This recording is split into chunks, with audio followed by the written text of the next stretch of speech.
Quand j'étais au lycée, toutes mes amies sortaient avec quelqu'un. Sauf moi. Ouais, j'étais la seule célibataire. Et ça m'ennuyait vraiment. Je voulais simplement avoir un petit copain. Mais personne n'était intéressé par moi. J'étais trop timide pour faire le premier pas vers mes coups de cœur. Alors j'ai fait croire à mes amis que je préférais être célibataire et qu'il y avait quelques mecs qui me couraient après mais que je n'étais pas intéressée. Clairement, je mentais. Je suis maintenant à la fac dans une autre ville, mais on est toujours toutes en contact. Chaque fois qu'on se parle, elles parlent toujours de leur dernier encart, et ça m'a rendue encore plus jalouse. Je voulais tellement être en couple. Au final, mon heure est arrivée. J'ai rencontré un mec à la fac et on a commencé à se voir. Tout se passait bien jusqu'à ce que je découvre qu'il m'avait trompée avec 3 filles différentes.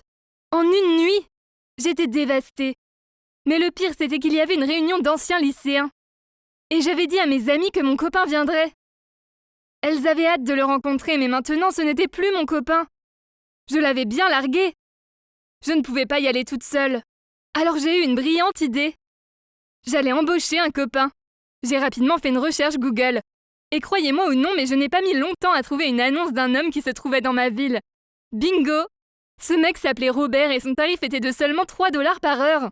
Vraiment pas cher. Je l'ai contacté immédiatement. Et il a accepté d'être mon copain pour une soirée le lendemain. Il avait l'air sympa et je me suis dit que ça marcherait bien. Il est venu me chercher chez mes parents le lendemain. Et j'ai eu le plus gros choc de ma vie. Il était vieux. Vieux, genre comme mes parents. Mais que pouvais-je faire? J'avais promis à mes amis que j'amenais mon copain. Et je n'avais plus le temps de trouver d'autres solutions. Alors ce mec aurait juste à faire son boulot. C'était vraiment bizarre. On n'avait rien en commun et il n'arrêtait pas de faire des blagues nazes dans la voiture. Je tremblais quasiment quand on est entré dans la salle. Et bien sûr, il m'a pris la main et m'a embrassé la joue devant tout le monde.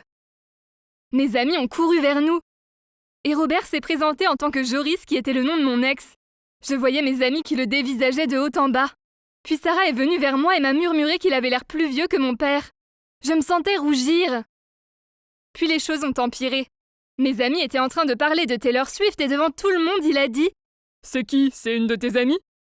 Puis il y a eu une vieille chanson des années 80 et il s'est mis à faire les pas de danse les plus ridicules. J'avais tellement honte. J'ai voulu courir aux toilettes mais il m'a attrapé la main et m'a fait danser avec lui. J'avais hâte de rentrer chez moi. Mes amis ne s'en remettraient sûrement pas. On a fini par s'en aller et en partant, j'ai entendu mes amis éclater de rire. Il m'a ramenée chez moi et je l'ai payé. Je me sentais si gênée et j'espérais ne jamais avoir à le revoir. Mais le lendemain, j'ai eu un texto. C'était Robert. Il m'a dit qu'il s'était bien amusé et m'a demandé si je voulais qu'on refasse ça. Mais gratuitement cette fois. Je n'y croyais pas. Ce vieux m'appréciait et voulait qu'on sorte ensemble. J'ai essayé d'être aussi gentille que possible en lui disant que j'étais trop occupée et que je lui souhaitais bonne continuation. Enfin oui, c'était un mec sympa. Mais il était bien trop vieux pour moi. Quelques mois plus tard, Sarah fêtait ses 19 ans. Et c'était la fête de l'année. Il était hors de question que je laisse mes amis se moquer de moi encore une fois. Elles me taquinaient toujours sur mon vieux copain. Cette fois, j'étais déterminée à trouver un mec canon et jeune pour être mon copain. À ce moment-là, il y avait tellement d'annonces en ligne pour ça que c'était facile de trouver quelqu'un. J'ai tout de suite été attirée par ce mec, Charles. Il m'a envoyé plein de photos et m'a même demandé si je voulais faire un appel vidéo. Après l'avoir vu en FaceTime, je me sentais très chanceuse. Il était presque trop bien pour être vrai. Et ça m'a fait douter de son tarif. Mais il m'a dit « C'est toi qui choisis le prix, princesse ». Je n'arrêtais pas de penser à lui et peut-être qu'il m'appréciait aussi. Avais-je fini par rencontrer un mec sympa de mon âge? Je l'ai rencontré juste avant la fête et j'ai vu immédiatement que son physique était à la hauteur. Il était encore plus canon en vrai. Et quand mes amies l'ont vu, je voyais comme elles étaient jalouses de moi. Elles avaient quasiment des émojis de cœur qui leur sortaient des yeux. Je me contentais de sourire, je les avais enfin impressionnées. Mais ensuite, quand on dansait, la musique s'est soudainement arrêtée. Et au milieu de la foule, une de mes amies est venue vers moi et m'a dit qu'elle devait me parler. Puis s'est tournée vers Charles en souriant. Elle a dit qu'elle avait déjà vu Charles avant. J'étais figée.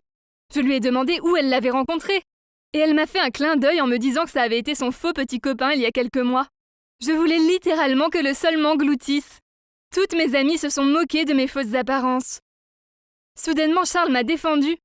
Il a dit que c'était vrai qu'il était un copain à louer, mais qu'en fait il m'aimait déjà et que notre relation était sérieuse. Waouh, je sentais mon cœur fondre. C'était la chose la plus romantique qu'on ait faite pour moi. Mes amis étaient choqués. Après ça, on a commencé à sortir ensemble officiellement. Et il était tellement adorable avec moi. Je n'avais jamais été si heureuse. Et évidemment, il a arrêté son boulot de copain à louer immédiatement. Cependant, les problèmes ont continué. Il m'a invité chez lui un jour pour rencontrer ses parents. Et quand il m'a présenté à son père, j'ai cru que j'allais m'évanouir. Son père était Robert. On a fait comme si c'était la première fois qu'on se voyait. Mais honnêtement, je ne pouvais même pas regarder sa femme dans les yeux. Je savais que je n'avais rien fait de mal, mais le fait que son mari ait des sentiments pour moi me faisait ressentir de la culpabilité. Comment est-ce possible que le père et le fils aient fait le même boulot? C'était vraiment le moment le plus gênant de toute ma vie. Plus tard ce soir-là, après être rentrée chez moi, Robert n'a pas arrêté de m'appeler. Mais je n'ai pas décroché. Que voulait-il me dire? Peu importe ce qu'il voulait, je m'en fichais. Je ne voulais pas lui parler. Maintenant, je ne sais pas quoi faire. J'adore Charles et je ne veux pas le perdre.